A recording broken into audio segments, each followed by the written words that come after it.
Guelmim-Wennoun est une région à fort potentiel touristique diversifié qui se manifeste dans les produits naturels, écologiques que sont les oasis, mais aussi par un patrimoine historique et culturel régional.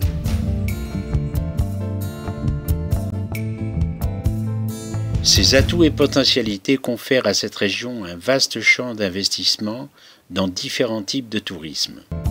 Son tourisme d'affaires, avec des réalisations ciblées comme Hôtel Adil Moussafir et Oasis Palm pour Guelmim, divers gîtes et auberges et écomusées pour Tirmert, station thermale à Beynou, Fort Boujrif et Casbah Tafinidid pour Guelmim, les hôtels Tel Kagounia et Casbah à El Ouatia, Trois Chameaux et Logis Marine à Sidi Ifni, ainsi que les projets de stations balnéaires pour Plage Blanche, pour Guelmim et Jbika pour Tantan, joueront un rôle très important dans son développement économique régional.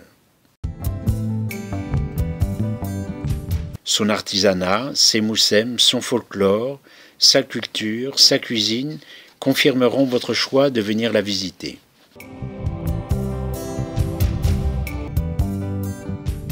La région de Guelmim, par sa composition tribale et ethnique, par sa situation géographique, constitue une continuité des régions environnantes que sont l'Anti-Atlas, le Souss-Massa, mais aussi l'Ayoun, Boujdour, Sakia El Amra, Ouadéda, Blagougra.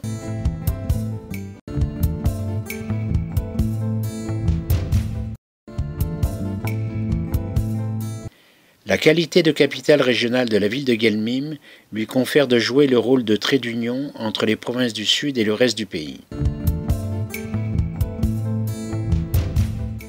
À Guelmim, carrefour, on y parvient par Tata, par Agadir, Tafraout, Taroudan, mais aussi par Layoun, Tarfaya, Tantan et Esmara.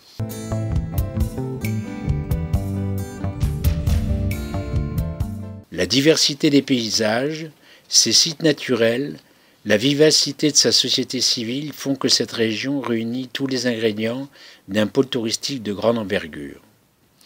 Chef-lieu de la région, Guelmim, ville séculaire, a joué un rôle de plaque tournante pour les principales caravanes qui commerçaient avec le Niger, le Mali, le Sénégal et la Mauritanie.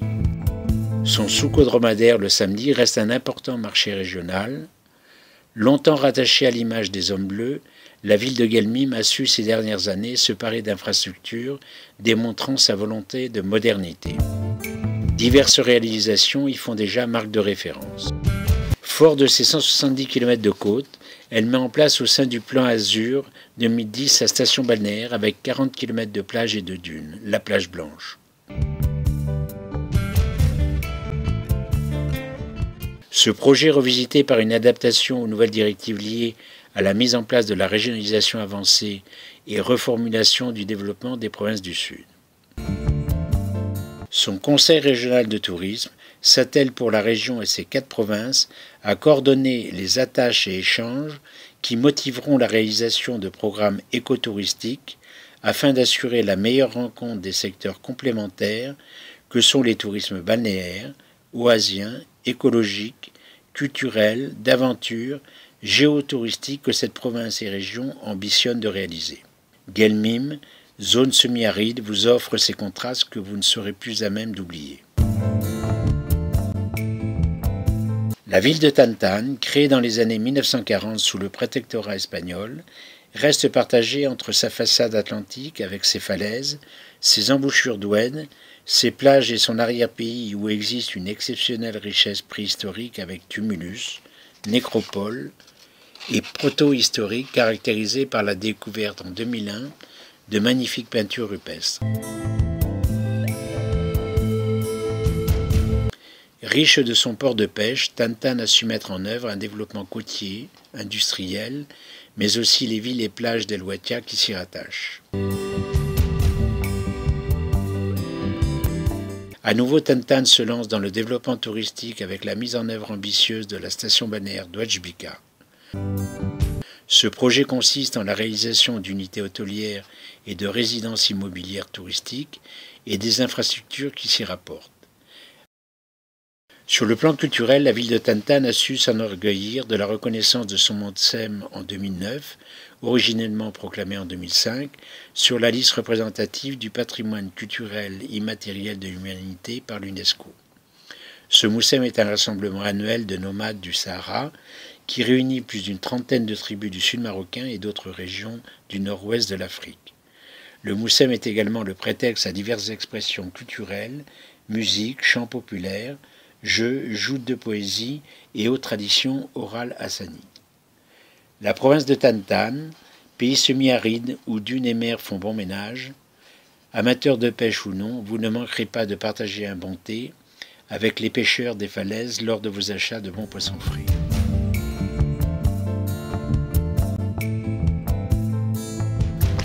Ville de Sidi Ifni, tirant son nom du marabout de la région, est la capitale de la tribu des Aïd Bahamran. Enclave et territoire occupés pendant presque 2 siècles, il fut rendu par l'Espagne au Maroc, après d'âpres négociations le 4 janvier 1969. La ville et région conservent le caractère espagnol de cette colonisation avec ruelles et anciens bâtiments coloniaux, transformés ou occupés, tels que cathédrales, palais du gouverneur, consulat d'Espagne. Les environs couverts d'arganiers et de figuiers dont la société civile tire ses ressources. Sidi Ifni et sa région regorgent d'atouts touristiques importants, avec de nombreuses plages aux abords remarquables, telles l'Exira avec ses arcs jouxtant la mer, Mirleft, Sidi Ouarzig et plages blanches qui attirent aussi bien surfeurs qu'amateurs de deltaplane. Concédé au XVIIIe siècle à l'Espagne pour une création de pêcherie, Sidi Ifni a gardé avec la modernisation de ses infrastructures portuaires la volonté de promouvoir l'industrie de la pêche et ses conserveries. La ville de Sidi Ifni offre et garde en ses terres du Sud l'originalité et la vitrine d'un art déco venant de son histoire et représenté par des vestiges plus ou moins bien conservés tels que l'ancienne amirauté, témoin du style paquebot, transformé en maison d'hôte, sa cathédrale actuellement utilisée en tant que tribunal et son presbytère transformé en bibliothèque, le phare, le palais du gouverneur. Il en est ainsi de la rue Sidi Mohamed qui, en tant que large avenue bordée de palmiers et de villas arborées et fleuries, n'est pas sans rappeler les constructions cubaines des années 30.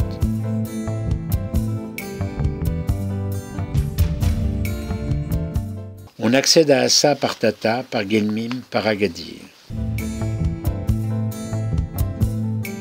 Ville d'Assa, au lieu du nomadisme, avec son vieux ksar fondé par le saint conquérant Sidi Azaouida, reste un lieu important de rencontre autour de son ancienne zaouïa, fier de ses coups bas, qui indiquent les tombes de ses 366 saints qui y vécurent et y enseignèrent pendant presque un millénaire. Ces tombeaux sont toujours vénérés aussi bien par berbères qu'arabes et haratines. Sa casbah, dominant la Palmeraie, récemment réhabilitée, et ses nombreux sites de gravure rupestre en font une région touristique particulière. La province d'Assa est caractérisée, en plus de sa bijouterie et sa couture traditionnelle, par 2 principales filières que sont les roches fossilifères et la naterie. Dans cette région, il fera bon de déguster les tagines ou couscous assaouis, faits des produits de la terre, du ciel et de l'eau.